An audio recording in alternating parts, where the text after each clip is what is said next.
Here's what's really scary for us. A lot of parents out there, fentanyl-related overdoses between 2019 to 2021, 800% increase for 10-year-olds to 19-year-olds. The way these things are mixed by the criminals is so inconsistent. It's just very, very dangerous. We do have a life-saving medication that will reverse an overdose when someone experiences that, and that's naloxone. I'm Deborah Tuff, and this is Upfront Gwinnett. Thank you so much for watching. On this final episode, we're examining how the county is tackling the fentanyl crisis, one community, one person at a time. Here for this very important conversation are Lieutenant Jake Smith from the Gwinnett County Police Department, Dr. Audrey Arona, CEO of Gwinnett, Newton, and Rockdale Public Health Department, and Daryl Corder, who is with Viewpoint Health, a counselor who not only is helping folks overcome this very sensitive issue, but you did it yourself, and we're going to get to that. So let's get this conversation started. We've heard in the past few episodes, the past 3 episodes, from a mom whose daughter had an accidental overdose. We've heard from Dr. Terry about the death rates. But now let's talk about solutions. Let's talk about, as a community, what we can do. Dr. Arona. Well, first of all, fentanyl is 50 to 100 times more potent than morphine, right? And so everyone needs to understand that this is just a different animal, right, than we've ever faced before. But we do have a life-saving medication that will reverse an overdose when someone experiences that, and that's naloxone. So, my solution is really, we need to flood our community with naloxone so that when these overdoses happen, that someone has this life-saving medication that will reverse that. Daryl, when folks come to you, by the time you see them, they are seeking an answer. There is a desire to change. Have you had any folks who have suffered from fentanyl or who've actually lived through a fentanyl overdose? Oh, absolutely. It's very common now. When people come into treatment, oftentimes the precipitating event may be a fentanyl-related overdose. You're seeing it, just the incidence is higher, the prevalence within our community, within the state, within the country is so much higher. Most people who were, watching us in our conversation today are probably familiar with some of the rates. Fentanyl-related overdoses in the state of Georgia between 2019 to 2021 increased 230% for adults. Here's what's really scary for us. A lot of parents out there, fentanyl-related overdoses between 2019 to 2021, 800% increase for 10-year-olds to 19-year-olds. So yeah, we're seeing it at staggering rates.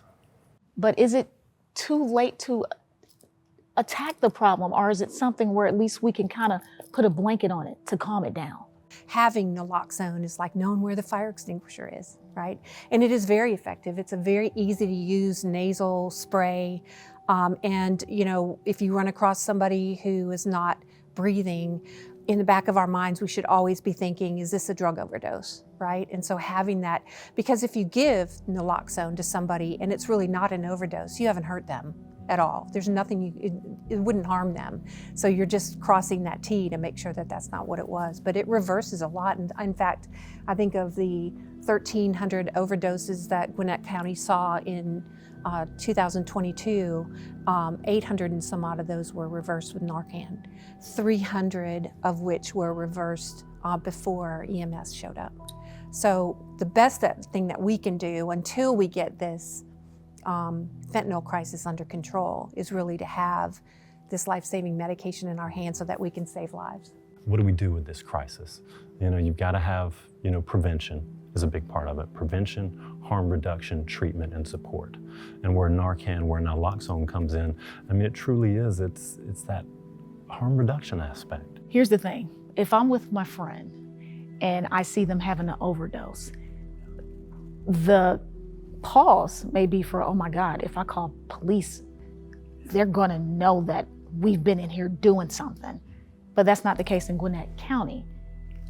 We're trying to help. Let's talk a little bit about that. first and foremost, Georgia passed an amnesty law. So if you call for somebody that's having an overdose, or you yourself are having an overdose and you call, you are immune from prosecution. So the police are not going to come and arrest you. And additionally, police are carrying around the naloxone, and they're going to get there faster than the fire department 90% of the time, because there's so many more just out in the field. The fire department has to come from a fire station. Maybe one is close. Almost guaranteed in Gwinnett County, a police car is close, and they're going to bring it with them. So we encourage people to call. Don't fear prosecution, because you are immune under the new Georgia law. Is there anything else that you all would like to add?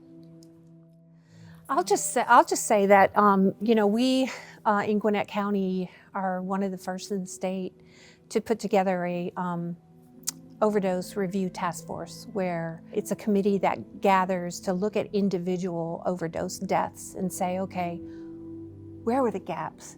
What did we miss? Where were the opportunities where we could have made a difference in that person's trajectory, right? Was it resources? Was it access to some kind of resource? Was it, a connection to rehabilitation? Was it some kind of intervention opportunity, right? So when we take these specific cases and look at them individually and as a group, all get together and say, okay, law enforcement and medical examiner and public health and mental health and our school systems and, our colleges, how can we all look at this person and say, okay, I was exposed to her or him, and I could have done this, I could have done that.